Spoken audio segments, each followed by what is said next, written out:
Hello class, welcome to lesson 44B, which is all about solving inequalities using addition or subtraction.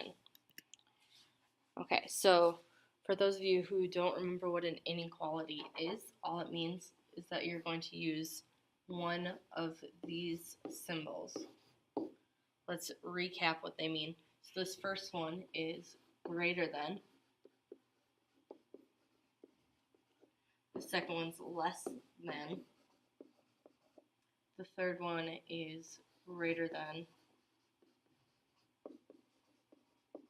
or equal to, and this one is less than or equal.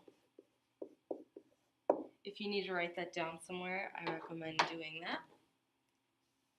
Alright, and I'm going to erase this, and we are going to start solving these inequalities. So if we look at letter A, we have a minus 3 is less than 8. So just like we do when we solve equations, I'm going to tee it up. How do I undo minus 3? I'm going to add 3. And what I do to one side, I must do to the other. So now I have a, and then 8 plus 3 is 11. And I just carry down the same inequality sign. So I had a less than sign at the top when I started, so I have a less than sign now as I finish at the bottom.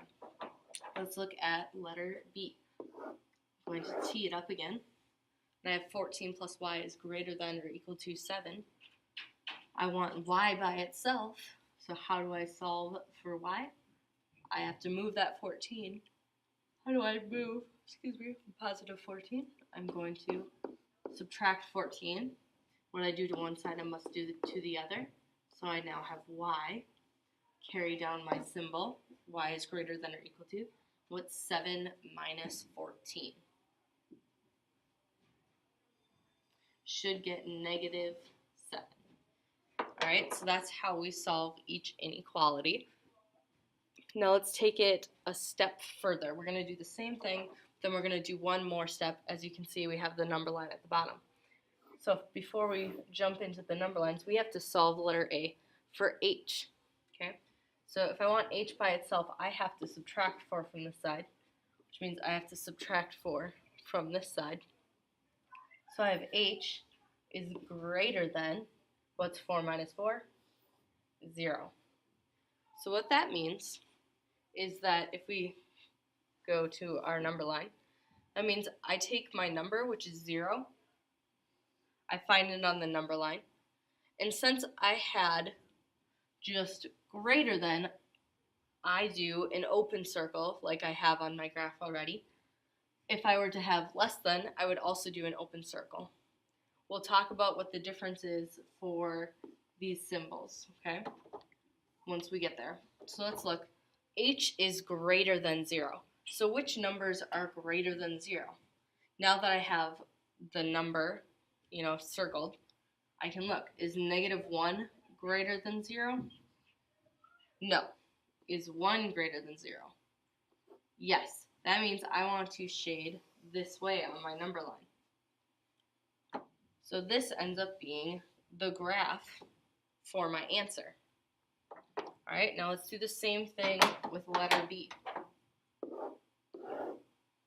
If x minus 6 is less than or equal to 4, I want x by itself, so I'm going to add 6 to both sides. So I have x is less than or equal to, what's 4 plus 6? 10. So now I find 10 on my line. And you can see, here's 10. But whenever you have less than or equal to or greater than or equal to, you're not going to do an open circle. You are going to color it in because it includes the number 10, right? Because we read this expression as x is less than or equal to 10. So here's 10. I have it filled in nicely. And we know that our numbers are less than 10. So which way should I point? Should I point left or right? If I go left, I have a 9. Is 9 less than 10? Yes. So I know I'm going to shade my graph in going this direction. And that would be the graph for my solution set. All right, let's look at a couple more examples. We have solve each inequality, graph the solution set. Same process that we did in the last one. I'm going to tee it up. I have x plus 5 is greater than 12. So if I want x by itself, I have to subtract 5 from both sides.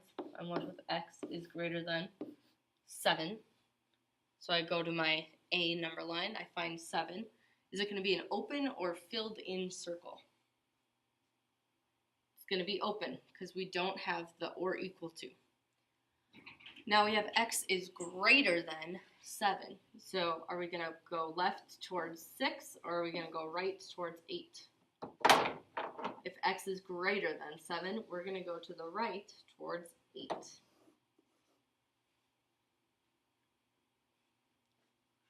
Alright, now let's look at part B. We have negative 8 is less than or equal to y plus 2. If I want y by itself, I have to subtract 2 from this side. I have to subtract 2 from this side. I'm left with y over here. I carry my symbol down. Negative 8. I owe you guys $8.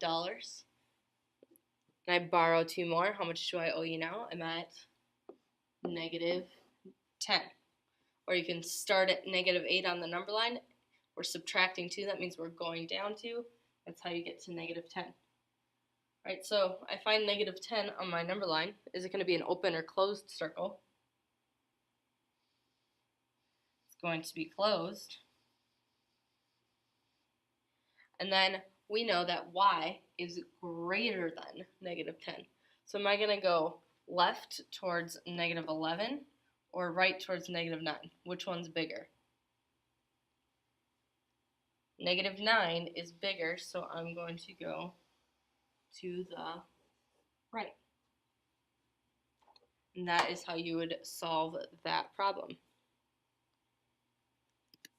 Now if we look at our next problem, we have a word problem, which I know you guys love. So we have a word problem. Anne and Emma are saving money for a ski trip. They have $62.50, but their goal is to have at least $100 because you want to buy cool things while you're on the ski trip. We want to write and solve an inequality to determine the least amount Anne and Emma need to save in order to reach their goal. So we know that they currently have $62.50 and they want to save at least $100. We want to know how much they need to save in order to reach their goal. Okay, so I have $62.50 and I want at least 100. And since I want at least 100, that means the 100 needs to be the smaller of the numbers. And it can be or equal to. I'm okay if I just have $100. I don't need to have like 101. And by I mean Anne and Emma. I hope you guys buy me something cool and bring it back to me. And, share with Joe and Eduardo too. But anyways, we have $62.50. We want to know how much you need to save. X is going to be the money that they have to save in order to get to at least $100.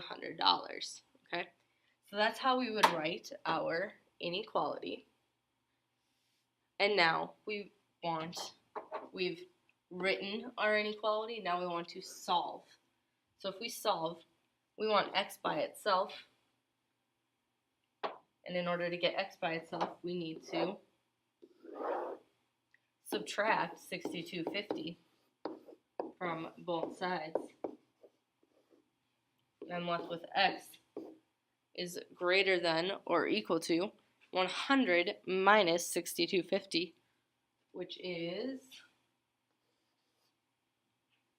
$37.50.